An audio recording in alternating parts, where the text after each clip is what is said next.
Hi everyone, welcome to Little Mountain Ranch. If you're new here, my name is Chelsea. If you've been here before, welcome back.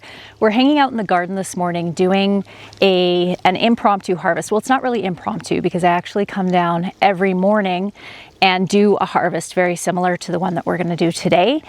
And the reason for that is, for the most part, I grow bulk produce, and all of that produce becomes ready around the same time. So I often am harvesting all of one thing. So the broccoli harvest that we did together the other day, where we harvested the bulk of the broccoli, we have cauliflower that's coming on. When we did our garlic, it was all garlic, but there's still a lot of things that are coming on each day that just sort of trickle into the kitchen. And so what I try to do is come down to the garden every morning and do a walk around the garden and pick whatever it is that needs to be picked. I like to do it in the morning, one, to avoid the heat, of course, but also because a lot of the vegetables that I grow do best after a cool night, not when they've been sitting out in the baking sun all day long. For the most part, that's how I garden. I garden with the intention of big bulk harvests all at once. I preserve all of that particular vegetable all at once, and then it's kind of like a one and done situation. But in the garden, there's lots of things that trickle in throughout the season. So one of the examples of that would actually be broccoli. So I've already done my big bulk harvest of broccoli where the majority of the heads came mature all around the same time. I picked all those and preserved all those. But there's still quite a few heads. There's probably 15 or 20 heads of broccoli in this patch that weren't quite ready to harvest at that time. So each day I'll come out and pick the ones that are ready. I thought it would be fun to take you with me on one of my morning wanders through the garden. We'll see what we end up at the end of it, and then I'll be making a decision about how we're going to preserve that together today. So we're going to start here in the broccoli patch and go through and just see if there's any heads that we need to pull off right now. There are quite a few left. I've got 1, 2, 3, 4, 5, 6, 7 just right along right here that could size up a little bit more. They're nice and tight still, so I can leave them in to bulk out a bit more over the next couple days. But I'm sure there are also some that we need to pull off now that are starting to loosen. That would be one right there. Oh, there's another beauty. It's a guarantee that there's going to be zucchinis to pick. No question about it. 1, 2, oh, that one I should have picked a few days ago. Ideally, I'd like to pick them when they're around this size because they don't have a lot of seed in them and the flesh isn't very watery. It's nice and dense, but I do have a plan for larger ones like that. Couple more heads of broccoli. Quite a few zucchini in there. I know for sure I have a couple more zucchini down in the high tunnel too, because I noticed those ones yesterday. I just spotted something that I have been trying to eradicate in my garden basically since I planted it in here 8 years ago, and that is this borage. So borage is beautiful. I'll show you one of these flowers here. Look at how pretty that is. Absolutely gorgeous. So it was 8 years ago that I planted the first borage in my garden, and I haven't planted it in here since. And every single year I pull out literally hundreds of borage plants. I kid you not. And they have spread from one end of my garden to the other. And while I do love a good volunteer plant, I have probably hundreds of different volunteer plants in my garden, and I do love that. When it comes to the borage, it is just so invasive in the garden, so I've been trying to eliminate it. I'm gonna let this one go maybe another couple of days until it goes to seed, and then I'm going to pull it out. I planted this primarily for the bees because the bumblebees absolutely love borage, but I don't use it in recipes. It tastes very similar to a cucumber, something like that, but it's not something that we love. The flowers do make beautiful decorations, decorative flowers on cakes and stuff, but they don't taste great. So it's not something that I want to keep in the garden, and it's too bad because it really is pretty. A trip down to the garden is not complete without a quick tour at what's new as far as the flowers that are growing in the garden. And right now they are just gorgeous. This is an example of some of the volunteer flowers that I have in my garden that are welcome to show up anytime, anywhere.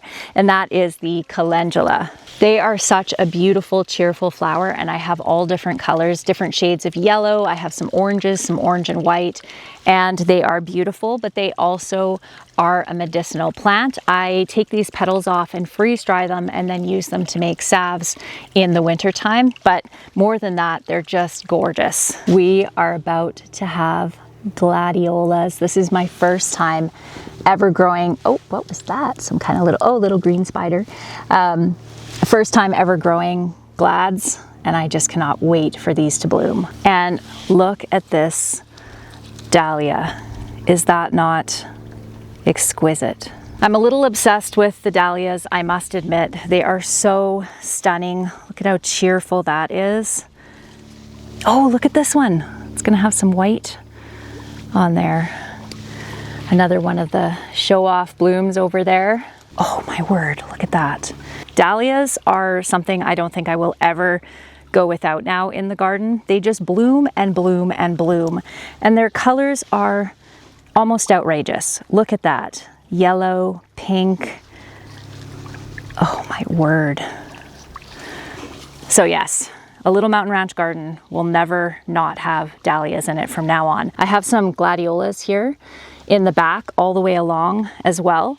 And I did not know that dahlias grew so abundantly and so tall, or I would have planted these somewhere else, but I think they're going to be able to reach up in behind here and we'll still be able to see them. But they're so gorgeous that they really do deserve their own bed. And then of course there is our poppies. In the morning when I come out here, especially really early, the poppies are just swarming with my honeybees, which I love. And early in the morning is when the poppies look the best. As soon as the sun hits them, they open up. I am going to definitely do a poppy patch like this in my garden again next year, but I'm going to be a little bit more strategic, I guess, about the way that I plant them, because I just took hundreds of seeds and threw them in this spot, which looks glorious, but they're so densely packed together that some of them are dying off.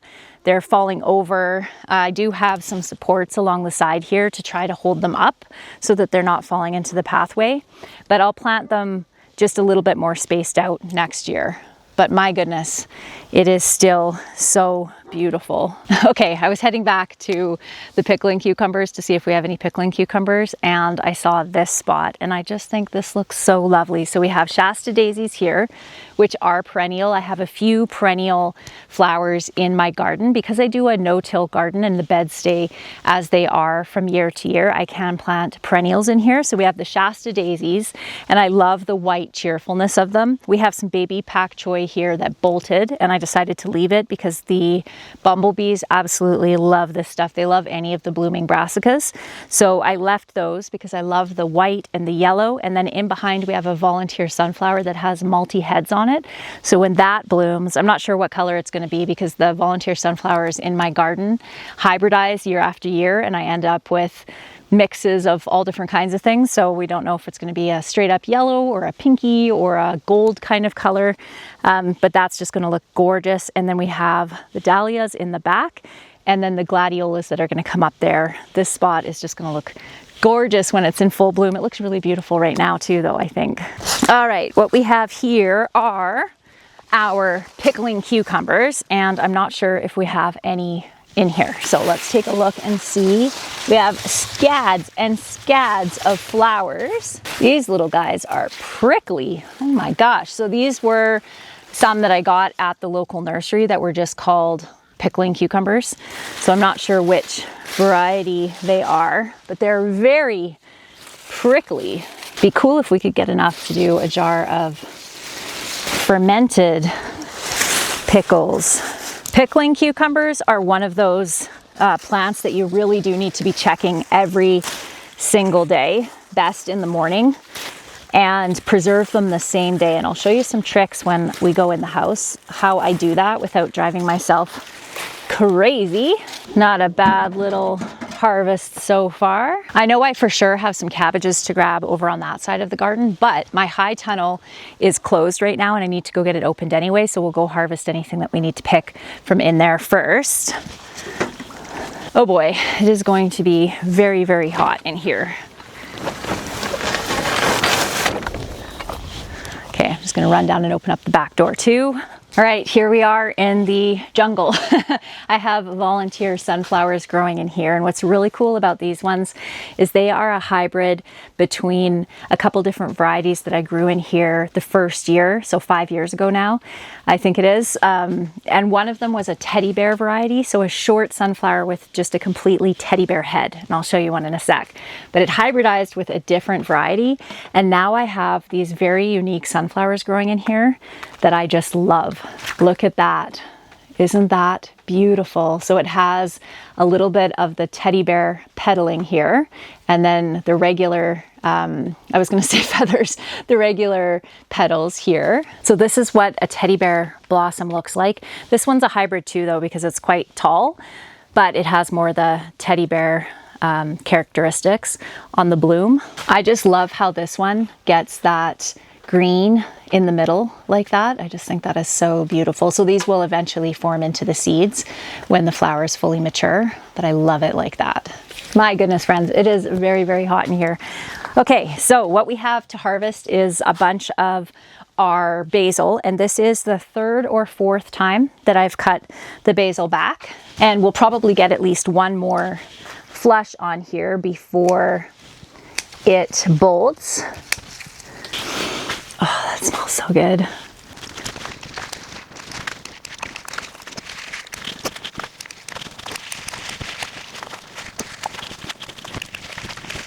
Okay, let me show you where you want to cut these.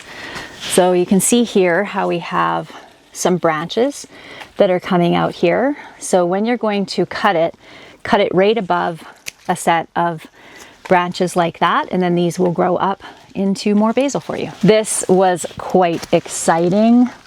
Look, we have an early melon there and another one there, and our watermelons are just going crazy. And I noticed we have some little baby watermelons coming on, so that is exciting. I hope we have enough time to actually get some of these. These are little miniature dwarf watermelons that are supposed to do well in the north. So we shall see. I came in and did some pruning 2 days ago and haven't cleaned up my pruning clippings, but I was quite happy because I don't have as many tomatoes growing on my vines as I normally do. But once I clipped off all of the bottom leaves here, I was able to see that I actually have quite a few beautiful clumps of tomatoes growing on here. Look at that.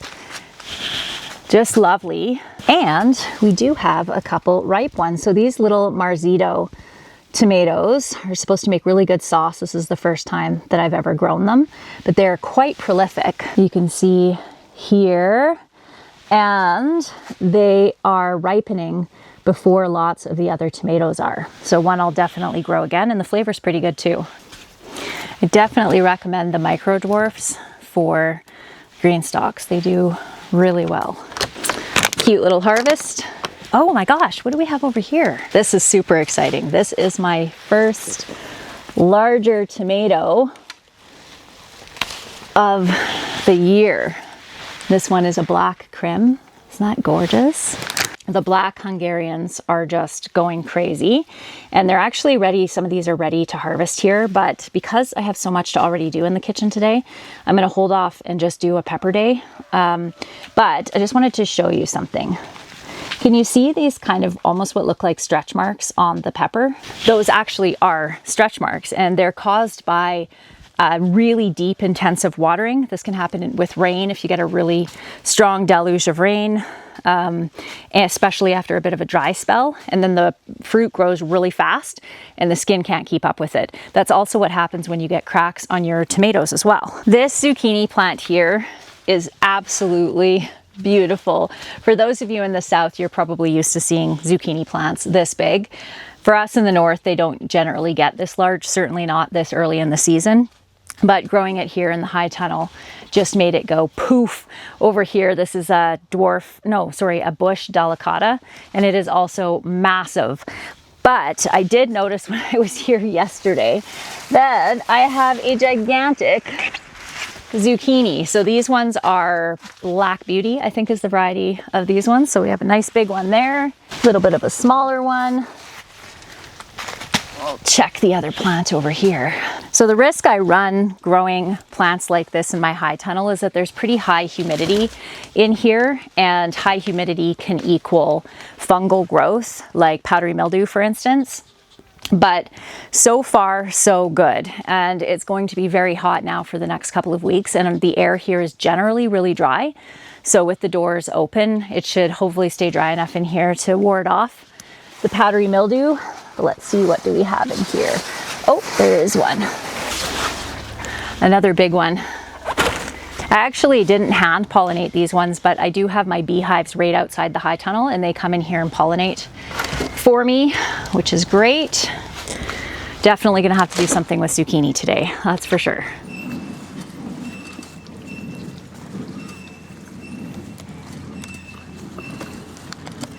Just as I came back in the house, the signal on my freeze dryer letting me know that the batch of broccoli that we did together the other day was finished, which is perfect timing because I can show you how this reconstitutes. So remember, I have not done this before, and I was curious to know how it would reconstitute. I do cauliflower, which works really well. So let's give this a try. I also wanted to show you that we have a ton more berries in the back that we wild harvested off of our property yesterday. So that was yesterday afternoon, because it starts to cool off in the afternoon a little bit later, and they've been sitting there waiting for me to do something with. We got another 6 gallons of Saskatoons and a gallon of raspberries, which is very exciting. So we're just going to do something simple with that for today, because we have so much other preserving in our wheelbarrow there to have to deal with. So first, let's grab this bowl here, and we're going to put a couple of pieces of broccoli along with a piece of the stem. So this is kind of cool, but as you can see, it's literally just breaks into dust because there is zero moisture left in here. We're just going to soak it in water for a few minutes until it has rehydrated. What's cool about a freeze dryer is it retains, I think it's somewhere up to 95, maybe even 98% of the nutritional content that it had when it went into the freeze dryer. So if you pick it out of your garden, blanch it and freeze it, or chop it up and freeze it, depending on what it is, right away, it retains most of its nutrients, which is really cool because all it's doing is removing the water from it. So what we're gonna do here is package these up and then get them, because you do want to get your freeze-dried food put into containers or either jars with oxygen absorbers or bags with oxygen absorbers right away, because it will start to absorb moisture right out of the air as soon as you take it out of the freeze dryer. But what's good about this is I actually need these trays for the basil and the raspberries that I want to put into the freeze dryer. I do have another set of trays, but they are full freezing in the freezer. So what I might actually do is take those out, put those in the freeze dryer, and then put these ones in the freezer to pre-freeze, because you do need to, or it does help to shorten the amount of time it has to spend in the freeze dryer if you pre-freeze it. I have been really missing having my full kind of homestead summer kitchen happening, where I have just tons of produce and lots of preserving to do, because it's something that I really love this year, because it seemed to take so long for the season to actually get going. But now that it's here, I'm ready for it. I am excited. I'm excited right now. By the time October rolls around, I'm going to be very ready to be done with this, because it is a lot of work, but it is extremely rewarding. I'm actually going to be giving away a freeze dryer in August, the second week of August. I'm partnering with Harvest Right to give another one away. We gave one away last fall, and it was such a fun giveaway to do. We'll be doing the giveaway through my newsletter this time, so if you want to be entered into that, you can sign up for the newsletter now, and then you'll be notified as soon as that giveaway goes live. So fun giving away things like that. So now our broccoli has reconstituted. It really only takes a couple minutes. So let's try. So texture wise, as far as the way that it looks okay. Color's good. It's gonna taste a bit soggy, I'm sure, because it's wet. Tastes like broccoli, a little bit soggy. I'll be honest, I'll probably use this for making soup with.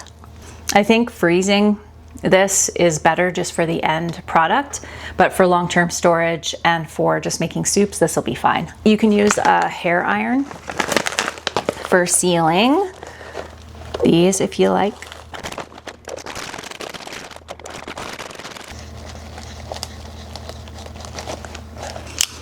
Okay, one preservation project down. I was talking in my last video about how I had noticed that my raspberries had molded just being overnight on the counter. And so many of you recommended that I rinse them or soak them in a little bit of vinegar and water to help kill any spores that might be on the mold spores that might be on the berries. So I actually did that last night because I didn't have time to deal with all of this fruit last night. I did it also with the Saskatoons, although the Saskatoons are way less prone to mold than raspberries, and it worked. I don't have any mold on these at all. These are kind of packed together a little bit. So my plan for these is I'm going to freeze dry them whole because they're delicious just for snacking or putting on yogurt or oatmeal or anything like that. But I'm also going to make some powder, as I have some fun cookie recipes that I do in the winter time. Usually baking happens around here in the winter, not so much in the summer, but some cookie recipes that I use raspberry powder in. Wow, I'm taking a really long time to say this. Some raspberry powder in.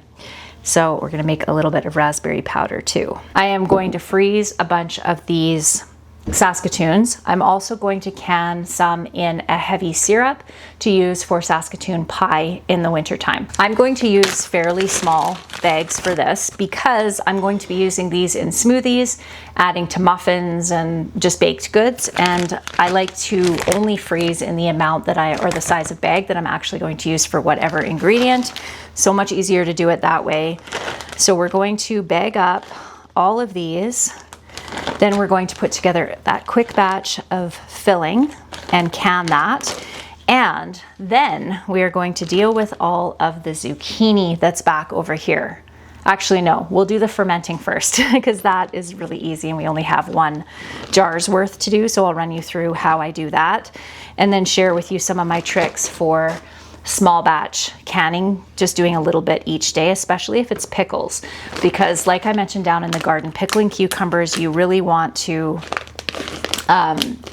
process the day that you pick them, but usually you're not going to have tons all at once, especially if you only have a few plants, and they'll be coming in over a couple of week period.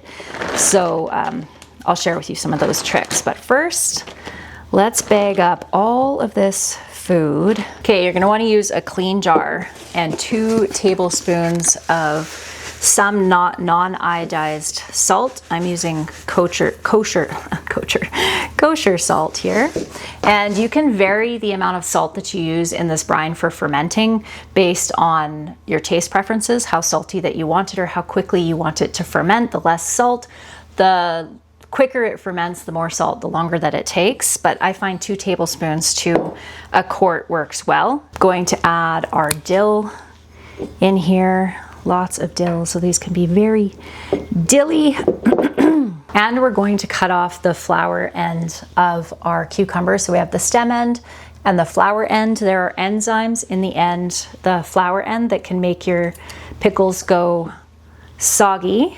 So just nip that off. And this goes for any kind of pickles that you're making. I think this size here is kind of the perfect. These ones are really good, but it's hard to catch them at that size. This size is pretty good. As soon as you start getting too big with pickles, then you get a lot of seeds in them and a lot of water. I'm gonna have more than I can fit in that jar. Probably be able to do 2 jars. So why don't we do 1 refrigerator pickle and 1 fermented? And so that I can show you both. I've been doing this for a long time, so I have a really good idea of what it is I'm gonna make with each thing. But what I preserve on the day really depends on what it is that I pull out of the garden. Obviously, I guess that makes sense, but I don't always have it planned what I'm going to be doing. So for the refrigerator pickles, I'm just gonna add about a teaspoon or so of salt. I'm gonna steal a little bit of the dill out of that jar so that we can have dill in both. Using fresh dill in your pickles is what I recommend. Dehydrated dill just doesn't have enough punch, enough flavor to it. But oftentimes in the garden, dill will mature faster than pickling cucumbers do. So I recommend picking it and then just throwing it into the freezer, just in a Ziploc bag. You don't have to treat it fancy or anything. Put it in your freezer and then pull that out and use that in your pickles rather than using the dehydrated stuff, because it'll work just as well that way. I mean, fresh is best, but frozen is second best. But I have some garlic here. So this is some of the soft neck garlic that I grew this year. It is just about cured out in the greenhouse, but not quite. There's still a bit of moisture left in the stem there. You can see the moisture there. We want that totally dry before we bring it in to preserve it inside. So this is an artichoke variety. I can't remember the name off the top of my head for the type it is, but we can take it and pop the whole thing right into our jar here. Smells really good. Okay, so we have our 2 cloves of garlic in each one. We're going to take our pickles here and put them into our jar. You know what? I'm going to use the bigger ones in the fermented one and the smaller ones in our refrigerator pickles. I miscalculated the amount that I had to work with here. Whoops. I'm actually able to fit just about all of them into one jar, which is fine because I can still show you how to do both. So this one is our refrigerator pickle, and this one we're going to pretend is full of cucumbers here. We're going to add some water to this. I'm going to add a couple of red pepper flakes in here just to give these a little bit of a kick. A teaspoon of sugar. You don't have to add the sugar if you don't like sweetness in your dills. And we're going to fill this up with half vinegar and half hot water. Make sure our stuff is covered right up. Put on our lid, give it a little shake, make sure our salt is dissolved. And then we're just going to pop this into the fridge and let this pickle. Doesn't that look pretty? And let this pickle for probably about 5 days, is as long as it'll last, and then we'll eat it up. If I were to have enough pickles here, I would be topping this off with warm water just so that everything can dissolve. You can do this all if you're doing large enough batches just on the stove and then add your brine into your jars. I just find this easier for smaller batches like this. You want to make sure that you're using non-chlorinated water as well, because the chlorine actually can kill the bacteria that you need for fermentation. So then I'll top this off. I will put some type of weight on the top in order to weigh my vegetables down so they're underneath the brine, and then I'll sit it on my counter for around 7 days. I'll start tasting them at 7 days, and if they're sour enough, I'll pop them in the fridge, and if they're not, I'll leave them until they're sour enough. The rate at which this is going to ferment is really going to depend upon how cold or warm your kitchen is. In the summertime, these can ferment really fast. In the fall and the spring, fermentation can take longer, so just keep that in mind. Really keep a close eye on it. The other thing I always recommend with fermenting is to make sure that you have your jars that are fermenting on some type of plate or something, because sometimes the liquid can but come up out and down the side, and it is a little bit acidic and it can actually wreck your countertop. So something to keep in mind. I will show you, we'll do lots of fermenting throughout the summer, actually how to do this when we have vegetables that can go in there. But in the meantime, hopefully that explanation suffices. I'm going to be processing the broccoli the same way that I did in the last video, so I won't show that to you again. I'm just going to be blanching it for 3 minutes, cooling it very quickly with some ice water, and then freezing it. Now it is time to deal with the mountain of zucchini that I have collected mostly today. We are going to make zucchini relish out of a lot of this. Actually, maybe the whole thing. We'll probably just make a big, huge batch of zucchini relish. It is our hands down favorite relish. I have all kinds of other relishes in my pantry, but zucchini relish is hands down our favorite. And it is the first relish I ever made when I was in my early 20s. Actually the only fall fair I ever entered anything into was my very first batch of zucchini relish. I did win first place. I've told this story before, but it's worth repeating because it's really entertaining. I got the recipe off of one of my friend's grandmothers, and I entered the fall fair. I didn't know she was also entering, and my recipe beat hers, or my batch beat hers in the fall fair. And she was very upset. I had no idea about etiquette with recipes and asking people to use them if you're going to be using them in contests or anything like that. I just didn't know about such things. And so needless to say, it took quite some time for her to forgive me for my indiscretion. And I think about it every single time I make zucchini relish, and it makes me laugh. The recipe that we're going to be doing today is a modification upon that original recipe. Most zucchini relishes online are generally the same basic recipe. So we're going to be making a brine. This is a sweet relish, so we will be using sugar in this relish. But one of the most important steps in this recipe is to cut this up. We are going to grate it, and I am going to be using my food processor for this so that this can be much faster than it would be if we were doing it with a box grater, although that's pretty quick too, because this is a pretty soft vegetable. And then we are going to put this with some salt in a big pot and let it sit for at least 8 hours. Overnight is better, although today we're going to get this done and then we're going to put this up tonight when it is a little bit cooler in the house. We're lucky here in the north because nighttime temperatures cool off significantly. It can be 30 degrees during the day and then 10 degrees at night. So I prefer to do canning when it's hot in the evening. So that is the plan here. We're going to take all of this beautiful, look at this one. This one is called Romanesco. Isn't that gorgeous? Oh my gosh. I'm going to show you what I do with larger ones. So remember how I said that I prefer this size for eating, and I have been eating this every day for lunch, fried up with some garlic and some butter. But for recipes like this, you can use larger fruits like this one. But what I do is I cut it down the middle, roughly down the middle. And then I take a spoon and just scoop out all of these seeds and the more kind of pulpy bit of the zucchini.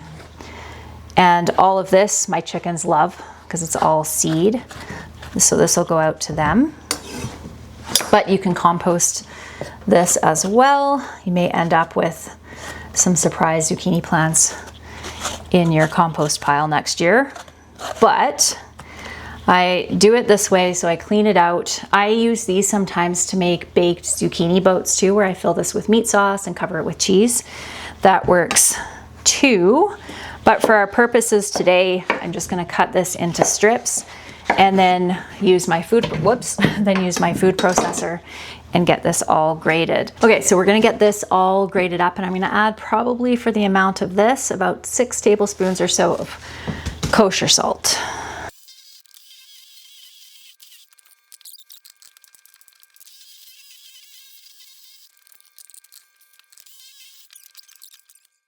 Okay, so for this, let's move that out of the way so you can see. I'm just filling these jars with our berries, and then I'm just gonna top it off with our syrup and then steam can it. I think it's around 20 minutes. I'll have to double check the time on that, but this is pretty easy way to preserve. And then the rest of these berries I'm going to freeze. I honestly don't like relying on my freezer for food preservation, even though I do love the way that some things are in the freezer as far as just the quality of it.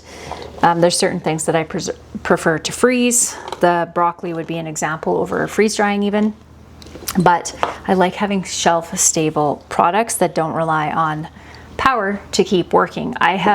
We had forest fires here in 2017 and we were evacuated and all the power was cut off to our area, and we lost, I think it was 2 large freezers full of food when that happened, and that was no fun. I'll tell you that. Not fun at all. If you want really clear syrups for whatever reason, for jelly making would be a good example, then using just regular sugar. This is organic cane sugar and it has a little bit of a caramel color when you make it into syrup. I don't mind that. but something to keep in mind, especially if you're entering fall fairs or whatever, and color and clarity is really important. I meant to mention this when we were doing the pickles earlier. Something else that I do to make doing pickles, especially when I'm going to be canning them, I will show you that when we have enough to can some batches, is I will make a big batch of brine and then just put it in the fridge and pull it out and reheat it when I'm going to make my pickles, and that saves me a lot of time. I can just bring pickles in, wash them, cut the ends off, or cucumbers, and then add that brine and can them up really quickly. So that's one of the ways that I kind of save myself the extra hassle of having to mix up a new thing of brine every time. So we'll pop this over on the canner. My daughter just went and grabbed me some onions. So this is about the size that our onions are at right now. Nowhere near done yet, but that will be good. And then I do have a bag. Where did that go? I do have a bag of onions from down in the pantry that need to get used up. So we're gonna get those chopped up. And for this, I probably have, I'm gonna say 24 cups or so of this in here. So I'm going to add eight or nine onions to this, and we're going to do it exactly the same way that we did it before with the food processor. Okay, so we have our onions now done. My berries are in the canner over there, and they're going to can for 20 minutes. Okay, so I will just mix this. Oh my goodness, the amount of water already that's coming out of this is crazy. So we're just going to mix this together, put this down into my cold room, and that is working perfectly well. All right, it is now time to put my feet up. I am definitely feeling like I've done some work this morning, which is a good feeling, but it's time to rest. So I'm going to do that, and I'll be back with you a little bit later on to make our relish. It has now been approximately 4 hours, according to my yogurt timer, since we were together last, and I have this broccoli here that I am bagging up. I am just going to bag it up in Ziploc bags, which is what I used to do before I had a vacuum sealer anyway. So we are going to do that, and then we are going to make our zucchini relish. So ideally, like I said, doing it overnight is better, but I have a very busy day tomorrow, so I'm not gonna have time to do that. So I am going to do it now. I also want to get to it before everybody gets home. So we are gonna get this bagged up. So that's 3 and a little bit bags. We did have a couple of heads of broccoli for lunch because we had broccoli salad for lunch, which is absolutely delicious. I'll show you how to make it one of these days while we're still in broccoli. So we ended up with a little bit more for the freezer. You can probably hear the freeze dryer going downstairs. I did get those raspberries and the few Saskatoons put in there, and I have the basil that we picked laying on cookie sheets over there. I'll probably just end up air drying that until the freeze dryers run through this cycle, and then I'll pop those in the freeze dryer with the other stuff that I have down in the freezer. I'm gonna run downstairs and grab our big bucket of zucchini. So what we're gonna do with this is just dump it into our colander, and then we are going to rinse off all the salt and squeeze out as much of the liquid as we possibly can. This is pretty cold, so like I said earlier, it can be hard on your hands, and you wanna squeeze it really tight to get all of that liquid out.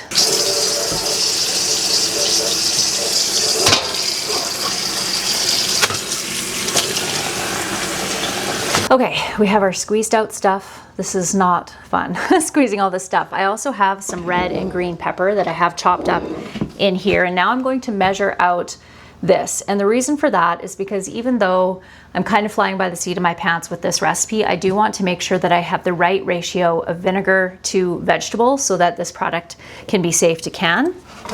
So this has 36 cups of veg here. So I am going to need, how many cups here? Okay, we need 7.5 cups of vinegar. This base recipe is from allrecipes.com, and I'll link it for you down below. And it's pretty much the same recipe that I have been using for years. The only thing that would be different is if you don't like certain things, like, because the recipe calls for celery seed, turmeric, nutmeg, and ground pepper. So if you don't like one of those, then you can omit them or omit it, but you don't want to mess around with the levels of vinegar that you need to vegetables. This is going to give us a year's supply or more of zucchini relish. So when you see that this takes 18 cups of sugar, don't have a heart attack. It's going to be over a year that it will be consumed. Oh, I had a couple people ask about these mason storage jars. I got these at Costco a while back, and I absolutely love them. The only thing I will say is these particular ones, the lid goes on and it does seal, but it doesn't hold on. So you don't want to pick it up by the lid, or you'll end up with your whatever's in the jar all over the place. I did find some other ones by the same brand that do have lock lids on them, which might be a better option, but I like these ones because they're nice and big. Okay, so we're gonna add 4.5 teaspoons of celery seed, little extra for good measure, 2.5 teaspoons of turmeric, and turmeric gives it a nice yellow color, so I definitely don't recommend omitting the turmeric. 2.5 teaspoons of ground nutmeg. I'm not usually a big fan of nutmeg, but in this recipe, it does something good to the flavor. And a bunch of black pepper. How much do we need here? 1.5 teaspoons. So I'm going to be at this for a minute. Now we're going to mix all this up, put it over on the stove, and let it simmer for around 30 minutes, and then we're going to jar it up. Okay, friends, we are ready to jar up our relish here.